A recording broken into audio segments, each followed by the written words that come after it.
just at the stroke of noon here in Nigeria. Welcome to Lunchtime Politics. I'm Karadoki Kilu here in Lagos. But first, the headlines. Well, amidst the myriad of challenges confronting the Tinubu government, from security to economy, and less than 1 year in office, a group is asking that he be allowed to complete not just a term in office, but another term that's a total of 8 years. The Arewa think tank says even the North can't stop him. And to represent the budget or not, these are the proposals for consideration by Governor Siminalayi Fubara of Rivers State. Now, while some say he must represent it to the State Assembly under Mr. Martin Zamewule, others say he already did to the Edison Ehie-led House.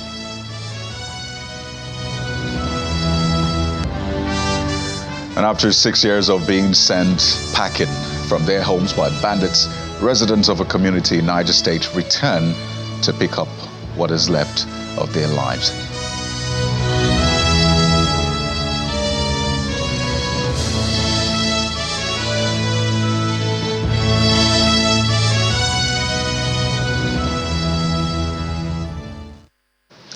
We begin with Ondo Politics. A group of leaders in the All Progressives Congress in the state, known as the APC Aborigines, have announced Governor Lucky Aiyedatiwa as a preferred candidate ahead of the party's primary and the November governorship election. Well, the endorsement came during a meeting of the group led by Sholaiji, who was a former ambassador to Togo in Akure, where the group adopted the candidacy of a governor. The leaders of the party at the event included former Deputy Leader of the Senate, Professor Ajayi Boniface, Chief Tokunbo Ajasin, Dr. Taiwo Malumi, Chris Animola, as well as others. And speaking on behalf of the group, the Ambassador Eji said, following the establishment of a 9-member committee, 3 aspirants were recommended after screening. And out of the 3, Governor Aiyedatiwa scored the highest point of 777 and thus was adopted as a preferred candidate of the group. Well, the other aspirants are not taking this sit-in, and some of them in the forthcoming governorship election of the state are kicking against the decision by these party leaders who have sort of ceded the candidacy to Governor Lucky Aiyedatiwa. Or 2 of the aspirants, Wale Akinterewa and Olushola Oke, described the elders' decision as shameful and dishonorable. Mr. Akinterewa explains that he is moving on with his campaign and will be in the party's national secretariat tomorrow, that's Thursday, for screening and submission of his form.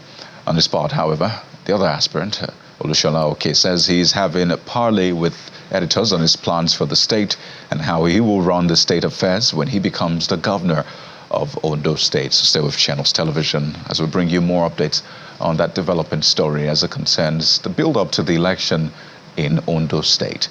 We'll turn our attention to security now, and we're following the abduction of 2 students of the Federal University Wukari in the Southern Senatorial District of Taraba State. An eyewitness account says a gunman stormed the school, shooting sporadically, injuring other students without any form of interference from security agencies, despite the location of checkpoints, which is just a few meters away from the scene of the incident. Well, the school authority has also been speaking, saying they're working towards getting the students back unhurt. This is the Federal University Wukari, located along the ever-busy Wukari-Katsina-Ala Federal Highway, leading to Benue State in the north-central region of the country. Mr. President, sir. According to the Vice-Chancellor, about 90% of the students and staff of this institution live outside the school premises. At about 10 p.m. on Monday, April the 1st, suspected kidnappers attacked one of the shops attached to the hostels accommodating these students outside the school premises. They abducted 2 students of the institution and reportedly escaped through this bush path without any interference from security operatives at checkpoints few meters away from the scene. When I came here, I saw people gathering, like plenty of people with some these Yambaka securities. Then in fact, they already locked the shop. Then they told me that this is what happened, this is what happened. They took my staff and they took one of the staff. Some others who somehow resisted being kidnapped narrate their ordeal. I just ran come out to go and sit down there. Small time, I couldn't say when my daughter, she just come and slept on my body, and now they now started drawing her. I say, Jesus, this girl, she's not going. Jesus. As they just draw her, they cannot draw her from me like this. They just turn like this and move straight to the other shop like this. They were even dragging us that we should come out. It was just God that I even escaped. I don't know how come. In the presence of me even coming out, one even point gun on my head. The management of Federal University Wukari has confirmed the kidnap incident. The head of Information and Protocol Unit of the institution says 9 suspected kidnappers were apprehended inside the bush by youths of the community shortly after the incident and handed over to the police for interrogation. The 2 students abducted are identified as Joshua Sardauna from Economics Department and Obianu Elizabeth of Microbiology Department. Right now, I can tell you that the school management is on top of the situation. There have been security personnel have been stationed, and youths are out there trying to trace these people. So the university is still calling on federal government, state government, and spirited individuals to come and partner with the university in providing security, even by providing accommodation that will accommodate more people within the university that the university can keep watch on, or around that security outfits. If federal government may come around and say, okay, let me put up a mini security post here for the students. The last kidnap incident here happened in 2022, leading to the shutdown of the institution to ease the tension among parents, staff and students of the institution. Well, elsewhere in Katsina State, the government is calling on security agencies to be on red alert in case of any eventuality. Well, the advice is coming on the heels of the release of 28 children who were abducted by bandits at Kasai village in Batari local government area of the state. In the meantime, State Commissioner for Internal Security and Home Affairs, Nasiru Dan Musa, in an interview with reporters in the state capital, says the level of frustration among the bandits is increasing because they have been substantially degraded over time. Government cannot sit down and look at this madness, so we decided to, train the hard-to-reach communities. Recently, we trained 70 communities on the way to fortify and defend their communities. And alhamdulillah, positive results are coming out that in most places that they visited, they are now being repelled, being dealt with by the local communities. So we are going to continue, we will not stop. We will end up this madness of these bandits, we miscreants to the society. We can't allow our society to be destroyed by these people.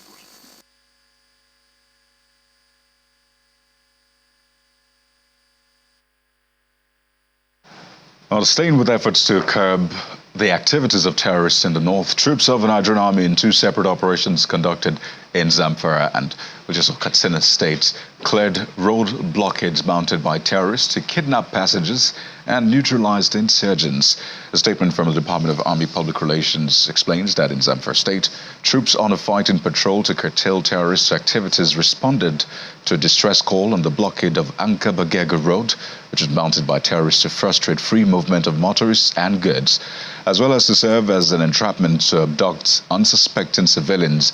But the vigilant troops rapidly mobilized to the scene, engaged the terrorists in combat, and compelled them to abandon their mission. The statement adds that in a separate operation in Katsina State, troops cleared several insurgents' camps within Yarmelamai and Hamford General areas in Faskari local government area, eliminating one of the terrorists in the aftermath of a shootout. The troops recovered 1 locally fabricated gun, 2 motorcycles, 6 mobile phones, and other sundry items. Well, to Niger State, where there's some cheering news, as residents of about 30 communities in Munya local government area that have been sacked by bandits have started returning home. Well, our crew visited some of these communities located in the heart of Serkimpao Forest, which until recently was under the control of different bandit leaders, and now reports that the calm in these communities may not be unconnected with the sustained presence of security men in the general forest area. Serkinpawa Forest is considered a notorious place, a popular safe haven for bandits operating along the Niger-Kaduna corridor. On both sides of the road, our camera captures abandoned telecommunication masts, deserted communities, some of which the locals say were used as bandit hideouts and a hold for their kidnapped victims. The deserted state of these communities also negatively affected the socio-economic activities around adjoining towns that were not attacked by bandits. It's really affecting us because sometimes when we want... Esther Boyi runs a commodity business in Manya local government. She's not been able to travel to restock like she used to, owing to security challenges. The story is not that different for Haruna Yusuf. Sometimes we would like to go and look for our daily bread, but sometimes they are here, they have blocked this road, so we need to go back home. So that is how we just manage our lives. Sometimes we want to even sleep at home. They say they are here. We need to stand up and run away and look for where is more safer than where we are staying. So that is how we are just battling up and down. Like people are coming from outside there. The bandits have already blocked them. No more coming. We are going to Mina before 3 times in a day. Now some our vehicle will go once in a day. 20 vehicles or 30. Before all of us are going 100 and something vehicles will go up to 2 times, 3 times. Now don't need that. Naimatu Lawal is a mother of 7 and had just returned to her Mangoro village after several years of seeking refuge in an IDP camp. She's helping her husband, who is a volunteer for the local vigilante, rebuild their home. It is because of the problem that we left our abode. And now my husband is ill and I have 7 children. Now all the houses are demolished. We need help from the government. For what they've done, we are grateful. Our house don't go down. Number one, we want government help us to build the house. Then number 2, we need water. Number 3, we need the school. Number 4, we not get hospital. We need the hospital. The Deputy Governor of Niger State is touring the general forest area, interacting with security personnel stationed at different locations. The bandits immediately they cross from Kaduna, Shiroro. This is their major routes that they cross to get to our people. But with the wisdom of Mr. Governor, he directed that special formation should be made here. And you can see a combined of specialized hunters, our local vigilante, DSS, and even the military. That has curtailed 60% of the inflow of the bandits into our communities. The general ambience in these communities is that of resilience and hope that may not be unconnected to the sustained presence of security personnel stationed in the forest who have been taking the fight to the bandits. When the program returns in a moment, we turn our attention to politics in Rivers State. This seems to be a controversy over the 2024 budget, with a group asking the governor to represent it to the State Assembly, and another saying, well, that ship has sailed since. That's in a moment. Stay with us.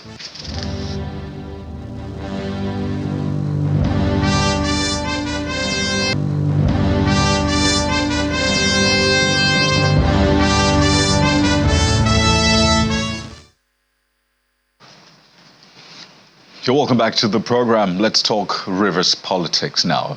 A group laying claims to the leadership of the National Youth Council of Nigeria in the state is expressing worry over the political impasse in the state, which it says can create a loophole of government accountability to the people.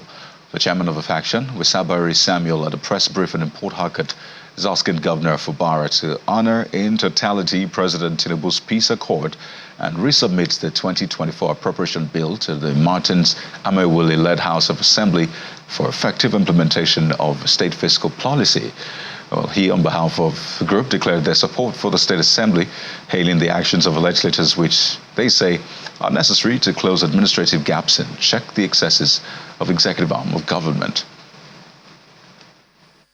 we advise Governor Simare Fubara to, without delay, present the 2024 appropriation bill to the properly constituted Rivers State House of Assembly and stop further spending without any known bad law.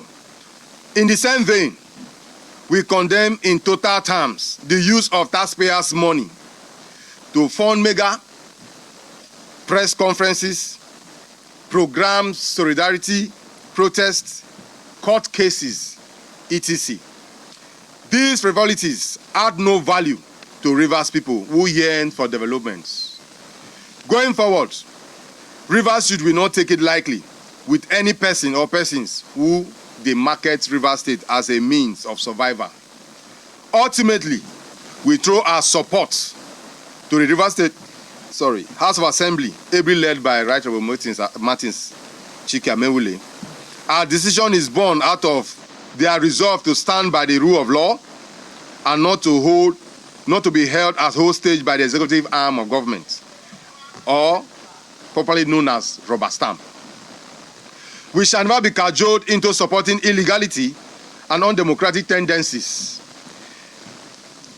This Rivers State House of Assembly has changed the narrative.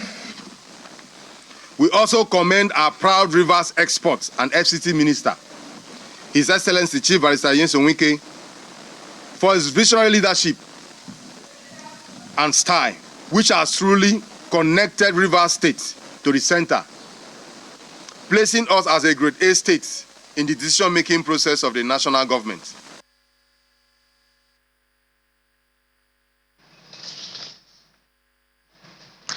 We'll bring you more on that story. We're having another side to the conversation. Join us on the show. But let's tell you about the President of the Senate, Senator Govt, who is asking Nigerians to unite in the spirit of the Ramadan season in order to overcome the challenges bedeviling the nation.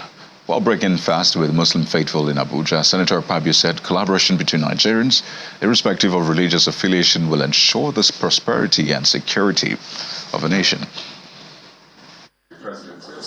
In the spirit of Ramadan, the President of the Senate is hosting Muslim faithful to Iftar, which is the breaking of fast. The President of the Senate, who invited Christian legislators, used the occasion to appeal to Nigerians to unite in order to combat the challenges being experienced in the country. Coming together, distinguished Deputy Senate President, is all that we need.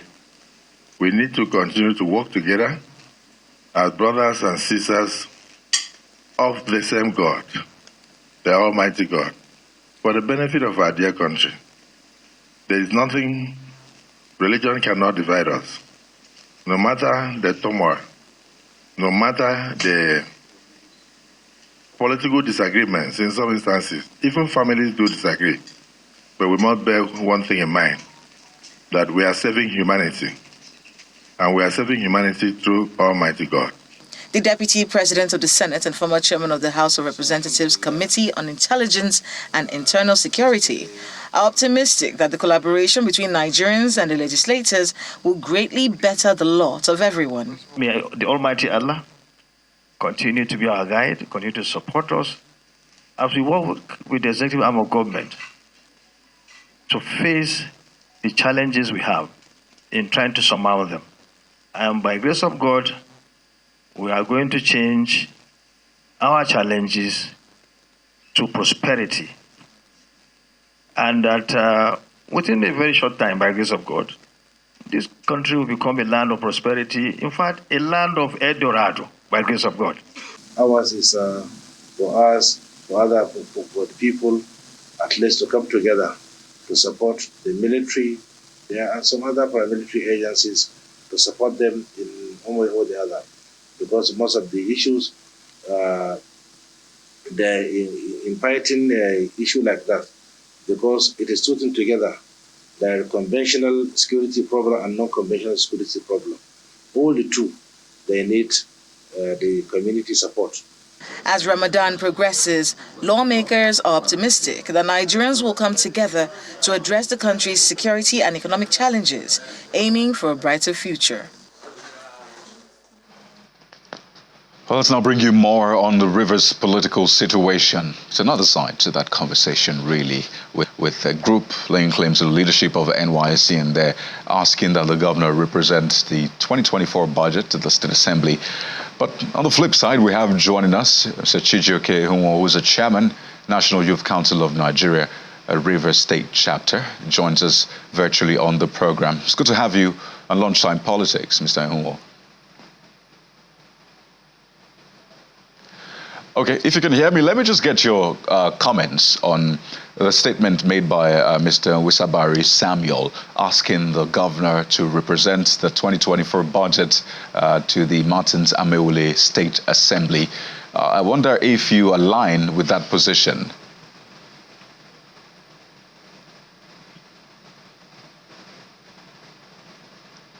Hello? Let's go ahead. Yes, I can hear you.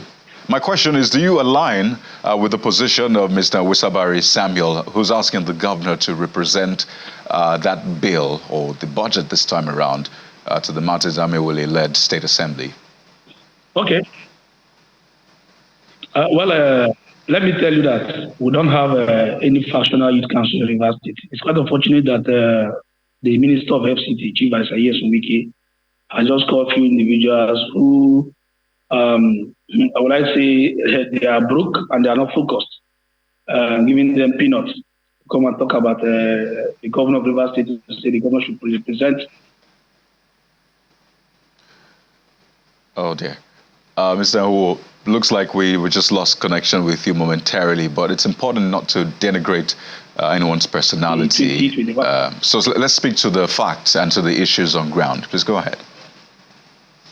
They can't withstand it's a long time coming. I said they can't withstand me. So the 2024 appropriation bill has been submitted by the River State governor to the Assembly. Then the current chief officer, who was the speaker,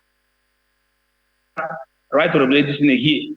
So the court order on that particular day that this in a year is duly recognized as the speaker. And the governor immediately submitted the appropriation bill, and the bill was passed and signed by the governor as a law. So for us, these people are being sponsored by the minority leaders of the National Assembly, Right Honorable Chinda and Chief Wiki. Well, as I said before, they don't exist at their faceless human beings.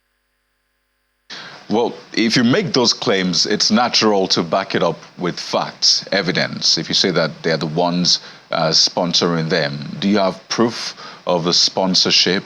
If you do, can you present them? It's important to back those claims with facts. I am a River person, and I'm from the state local government with these two gentlemen. I am from River State and I'm from Obiapo local government. The two principal actors, Right Honorable Chinda and Chief Vice Wiki, are from the same local government with me. And I'm not aligning with them because I am not in support of what they are doing. And I know what they can do. The young man who he's saying is the chairman of the council is not even on ground. I can ask me at his office in Port Harcourt. But that is not the issue. I'm not here to discuss about it, but I'm here to tell people that the 2024 appropriation bill has been passed and signed into law by the governor, and it's a working document. So if anybody is not comfortable, the person should go to court. For us, we are comfortable with the decision of His Excellency Chief His Excellency the governor of River State at this time. So what they are trying to do is to distract the governor, but by the grace of God, focus and a lot of this is playing, a lot of this is going on in River State. River State is a very safe place where people can come and do their business. So for those who have been sponsored to say resubmit the budget to the Assembly, there is no by law the Assembly is not existing. So the man who is saying they should submit the budget is not abreast with the information on ground. The budget has been passed and signed into law by the governor of River State. So we are comfortable with what's happening in our state, and we are pleased and we are supporting the governor of SARS, Joseph Mbara, the governor of River State.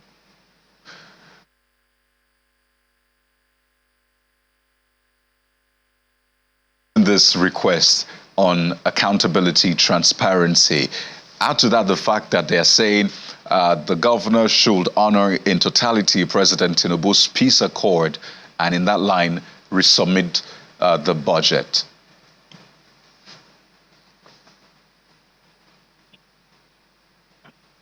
You could respond to that. They're calling for transparency and accountability, and they're asking the governor to, in their words, honor in totality President Tinubu's peace accord.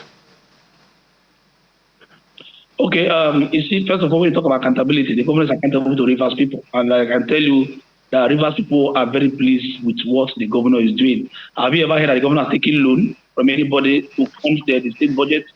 You can also hear that the governor awarded a road from Elele to Omo. The savings of Rivers, they were paid 40 billion naira. And that is why they are crying. The minister is crying up and down. And let me also tell you that Rivers people are comfortable with themselves, the governor of Rivers, because the governor is a man that is very patient, the man that God has sent to Rivers people. So for the 8-point agenda, it's quite unfortunate that those who resign voluntarily out of the governor's peaceful position said, no, let me represent their names for screening. And let me tell you, if a man has integrity, you resign without nobody asking to resign. And the governor said, okay, go back.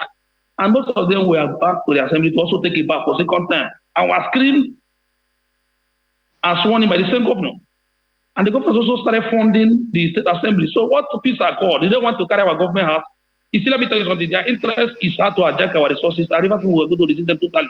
So what we're talking about accountability, the government has met all their agreements reached by Mr. President. And let me also tell you. There you go.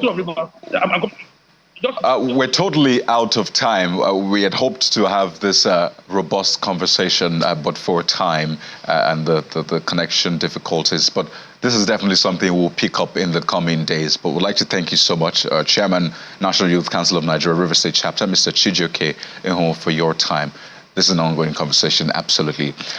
Well, that's the program for today, everyone. Thank you for watching. But I'd just like to tell our esteemed viewers that we'll be temporarily going off air for satellite maintenance in just a couple of minutes. And this operation is necessary to ensure that we at Channels Television can continue to provide you with the best possible viewing experience. So on our DSTV platform, in just a matter of minutes, we're going off air for that satellite maintenance. It's expected to take between 5 to 15 minutes, after which we'll resume our regular programming, even bigger and better. And we apologize for any inconvenience this may cause and appreciate your understanding. Thank you for choosing Channels Television, your home for the news. I am Kayode Okikelu.